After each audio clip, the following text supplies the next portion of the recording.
Prime Minister has been watching anxiously. His moment now has arrived to speak to the delegates and to the other observers here, a packed civic center here in the nation's capital. Prime Minister's speech, David Halton, being anxiously awaited by many of the candidates for his job, whether there's a hint in there as to which way he may be thinking.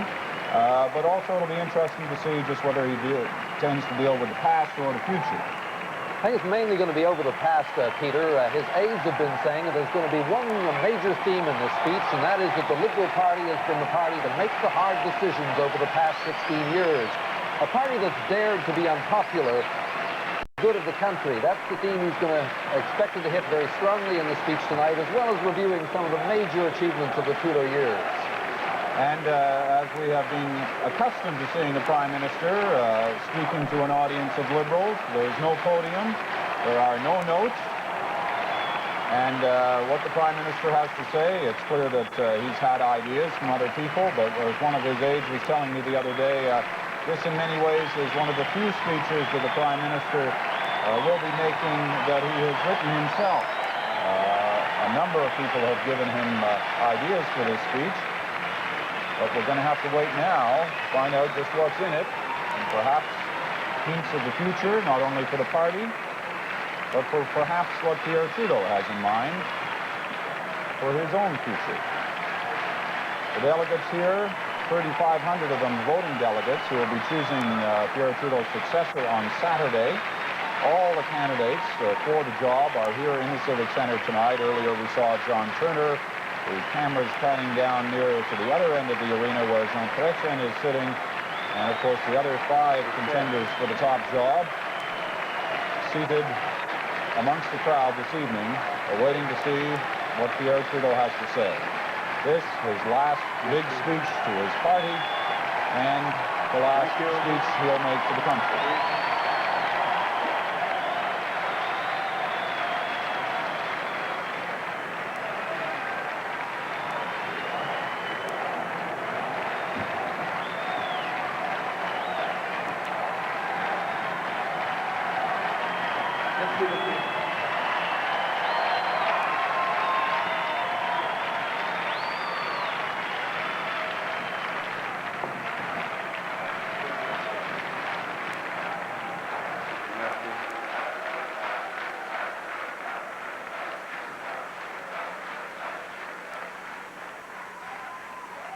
Dear Liberal friends, mes chers amis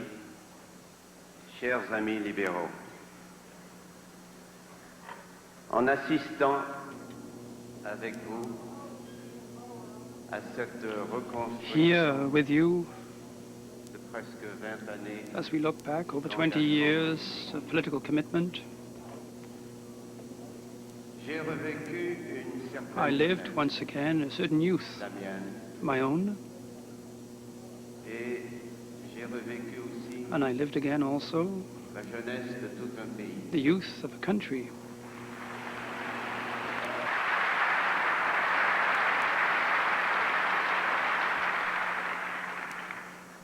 Je me suis surpris à mâchonner I was surprised les beaux vers de ma poème.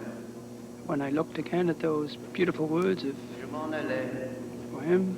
les poings dans les poches crevées. I went off with my hands in my pockets. Net idéal. J'allais sous le ciel bleu. I went under the sky and Oh là là, mesdames, I looked. Oh, such splendid love. I dreamed of such splendid love. Eh bien oui, nous en avons rêvé. Yes, we have dreamt. We've dreamt of splendid love. Love for ourselves, Pour notre pays, for our country. We completed ce pays, tel qu'on nous mène, this portions. country which we carried within us. Et vous me l'avez fait revivre And you have allowed me to live this all again vous me l'avez fait through voir the film that you have shown me, vraiment. through your praise, your generous praise. And when I saw those, heard those tributes and saw those film clips, I wanted to tell you basically two things. First, how pleased I was and how grateful I was that my three boys were able to see that the line of business that their dad was in had some importance for this country.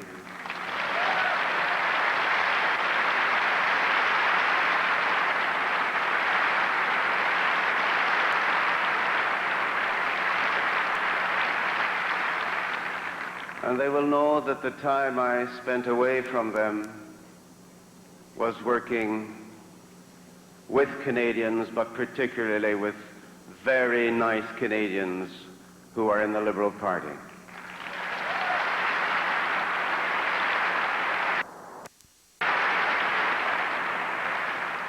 Les réponses d'aujourd'hui aux problèmes, looking at the problems of the day and bringing solutions for the times. And I said earlier, I'm not going to talk about the solutions we tried to bring in the last 15 years. But just remember, just look back. Let's not talk of things we did. Let's just think of people.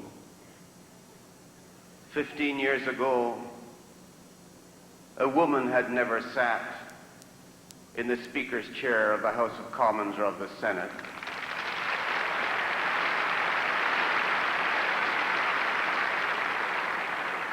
A woman had never occupied the posts of Lieutenant Governor or of Governor General.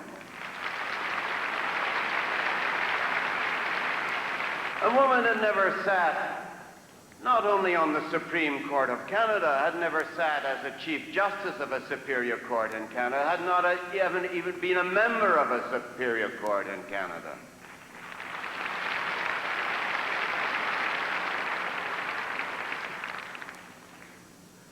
And nobody voted until they were 21. And there was no Jew in the Canadian cabinet, and there never had been. And there was none on the benches of the Supreme Court. And there was no French Canadian who had ever been Minister of Justice or Minister of Trade, for that matter. And there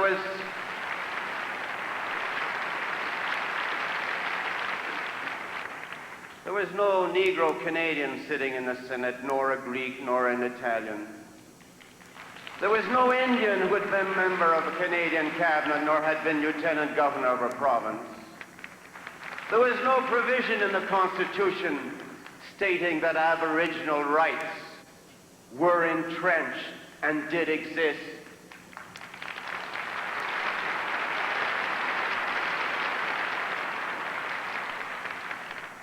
The people of Canada have a certain maturity.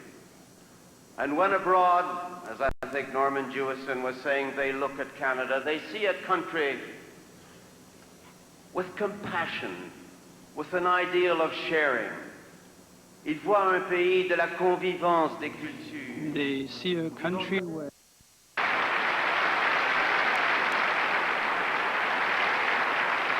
Et c'est comme ça qu'on a gagné le référendum. And that's how we won the referendum, by going over the heads of all those intellectuals from the PQ, and by talking to the people of Quebec, and by saying to them, this country belongs to you.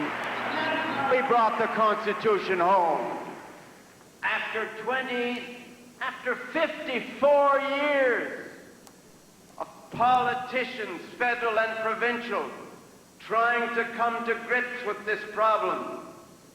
54 years of frustration. Where were we dealing not with what the people wanted, but where were we dealing with more power for the federal government or more power for the provinces? What did the Liberal Party finally do? We brought in the People's Package. We said to the people, forget the powers that the premiers want and forget the powers that the federal government wants to keep. Do you want a constitution of your own? Do you want it patriated? Do you want a charter of rights? And the people said yes. And that's how we got it.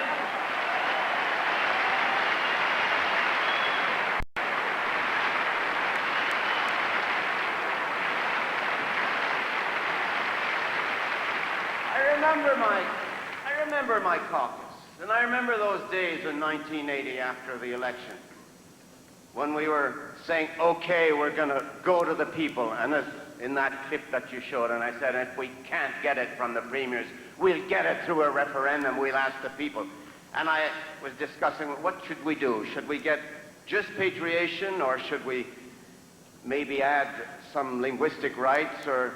They said, hell no, let's go first class. Let's take the whole bag. On va y aller en Cadillac, ils m'ont dit. And that's how we got the charter, because these men in caucus and these women,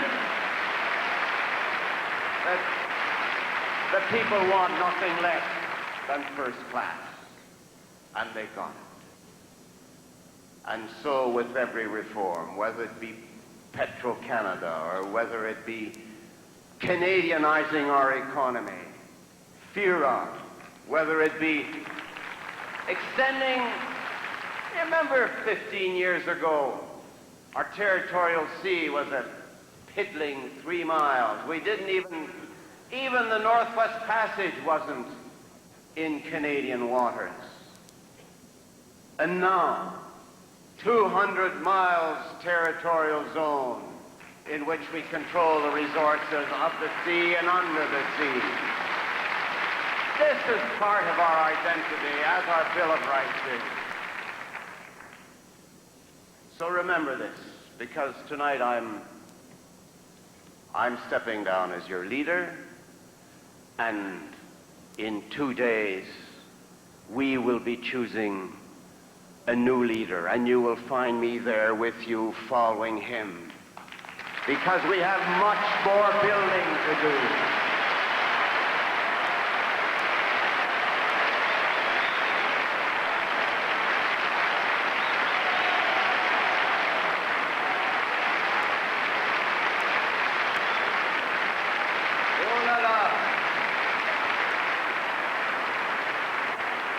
Que d'amour splendide. Such splendid love I dreamed of.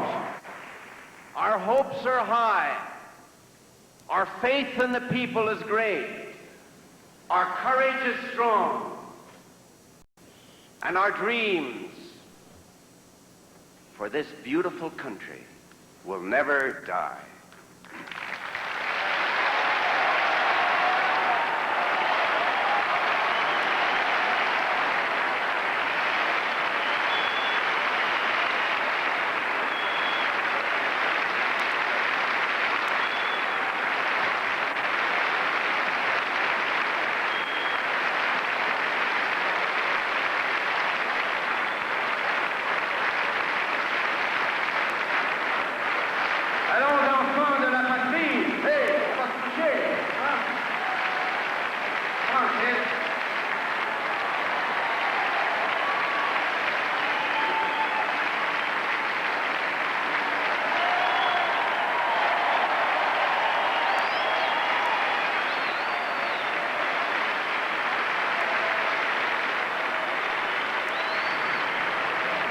And with that, the Prime Minister addressing the Liberal Party, his farewell speech. He brings up his 3 sons, Justin, Michelle, and Cecil.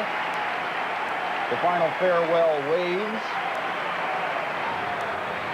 One of the shorter speeches that we've heard the Prime Minister give, David Holton, but a speech nevertheless that covered a lot of ground, the history of the party, what it's done for the people, as Mr. Trudeau put it, and a quick race through his own time as Prime Minister and a number of the things, but not all of them, but a number of the things that he feels he's accomplished, placing women into a number of key roles. Candidates were watching. It was interesting on Jean Chrétien. Some people have called this the race for the rose. As you see in Jean Chrétien's jacket lapel, he is wearing a rose, as Pierre Trudeau, his symbol over the past 16 years, a fresh rose in his lapel each day. And a lot of people are going to be wondering about that speech as the Prime Minister leaves the hall, whether there were any hints in there. He's still saying goodbye, departing now out of the Civic Center here in the nation's capital. John Turner watching on. He saw all the candidates, all 7 of them, watching the Prime Minister's